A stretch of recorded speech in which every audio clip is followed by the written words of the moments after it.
नमस्कार, news nation digital के हमारे इस खास एपिसोड खबरें दुनिया की में आपका स्वागत है। मैं हूं सुमित कुमार दुबे।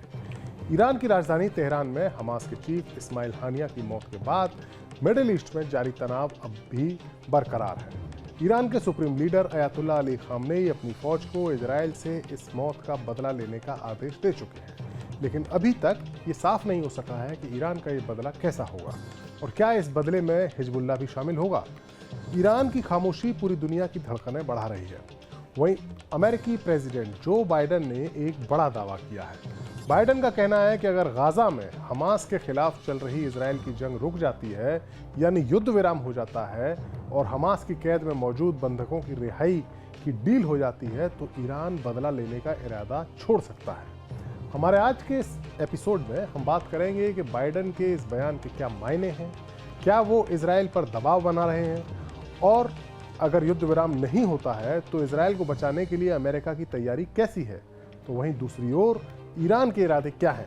साथ ही आपको उस खबर से भी रूबरू कराएंगे जिसके मुताबिक ईरान ने अपना न्यूक्लियर बॉम्ब बनाने की तैयारी शुरू कर दी है। लेकिन पहले बात बाइडेन के बयान की। मंगलवार को बाइडेन से जब एक सवाल पूछा गया कि क्या उन्हें उम्मीद है कि गाजा युद्ध विराम समझौता होने पर ईरान इजरायल पर जवाबी हमला नहीं करेगा, तो उनका कहना था यही तो मेरी भी उम्मीद है। वही न्यूज एजेंसी रॉयटर्स ने खबर दी है। उस खबर के मुताबिक ईरान के 3 सीनियर अधिकारियों का हवाला दिया गया है और कहा गया है कि उन अधिकारियों का मानना है कि गाजा में सीज फायर समझौता होते ही ईरान इजरायल के खिलाफ सीधे हमले से रुक सकता है, सीधा हमला नहीं करेगा। यानी एक तरह से कहा जाए तो ये इजरायली पीएम बेंजामिन नेतन्याहू पर दबाव डालने का हथकंडा भी है, क्योंकि अब तक जो डेवलपमेंट हुए हैं मिडिल ईस्ट में, उनके मुताबिक ऐसा माना जा सकता है, अगर सारी बातों को एक साथ रख के देखा जाए और डॉट्स कनेक्ट की जाए, तो ऐसा माना जा सकता है कि नेतन्याहू किसी भी कीमत पर हमास के साथ सीज फायर नहीं चाहते हैं।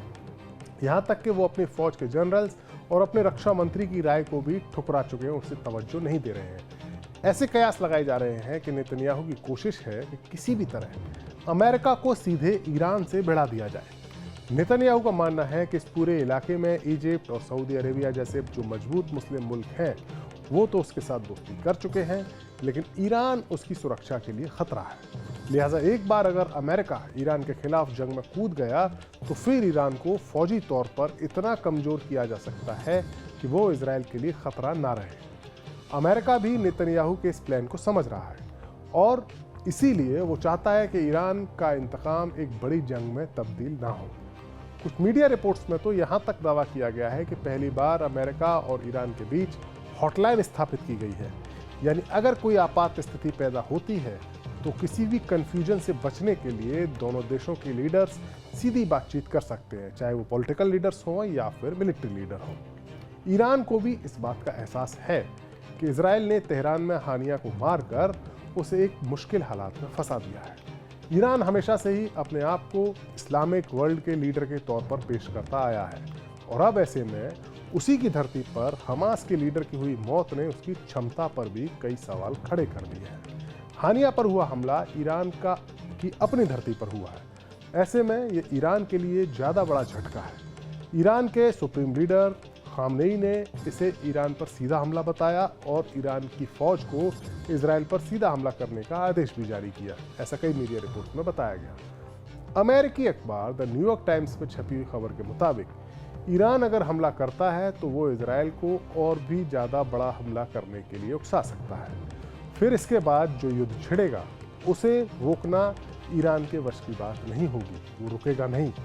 ईरान फिलहाल एक ऐसी स्थिति में है जहां उसके पास कोई ज़्यादा बेटर ऑप्शन मौजूद नहीं है। ये रिपोर्ट बताती है कि ईरान के नए प्रेसिडेंट पेजेश्कियान को एक लिबरल लीडर के तौर पर देखा जाता है। ऐसे में वो ईरान पर लगी हुई जो वेस्टर्न कंट्रीज़ की पाबंदियां हैं उसके असर को कम करने और ईरान को और इंटरनेशनल लेवल पर बाकी देशों के करीब लाने जैसे विचारों को ज़्यादा इम्पोर्टेंस देते हैं या दे सकते हैं।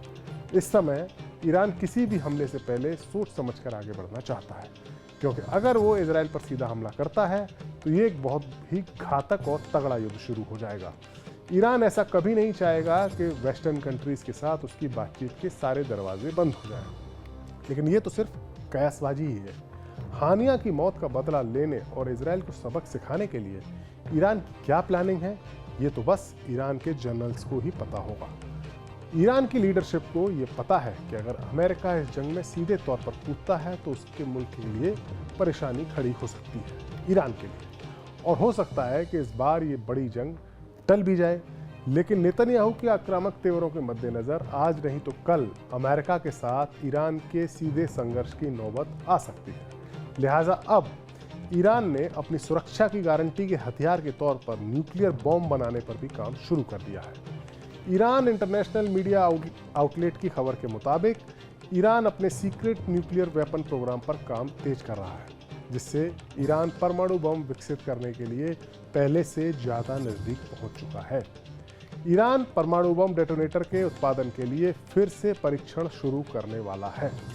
खबर के मुताबिक अब Iran organization of defensive innovation and research organization यानी SPND का पुनर्गठन करके उसे अपने सीक्रेट न्यूक्लियर प्रोग्राम को आगे बढ़ा रहा है उसके जरिए।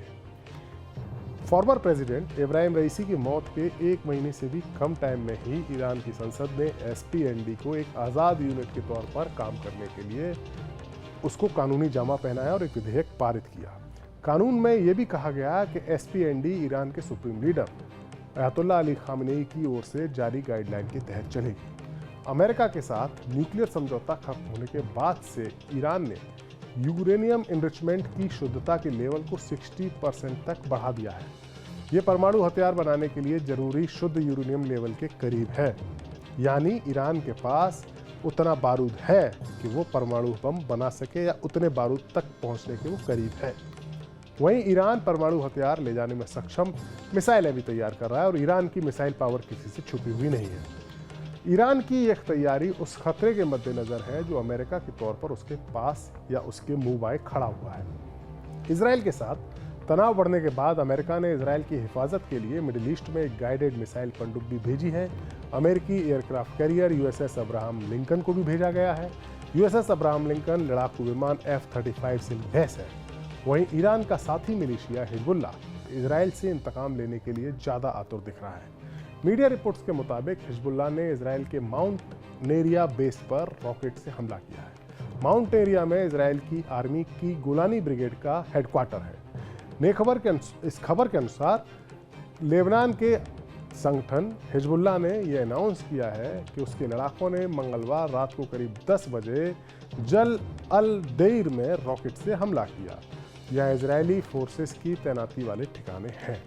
हालांकि इजराइल भी लेबनान पर जवाबी हमले कर रहा है, लेकिन अहम सवाल ये है कि क्या ईरान इसमें शामिल होगा या ईरान का बदला कैसा होगा। हिजबुल्लाह और इजराइल के बीच में तो एक छोटी सी जंग पिछले साल अक्टूबर से ही चल रही है, लेकिन सवाल वो है कि क्या ईरान बदला लेने के लिए मैदान में कूदेगा और क्या अगर वो कूदता है तो क्या वो एक बड़ी जंग में तब्दील होगा। और अगर गाजा में युद्ध विराम पर बात बन गई तो क्या ईरान अपना इरादा बदल देगा और मिडिल ईस्ट में एक बड़ी जंग टल जाएगी। इस सवाल का जवाब फिलहाल वक्त के ही पास है।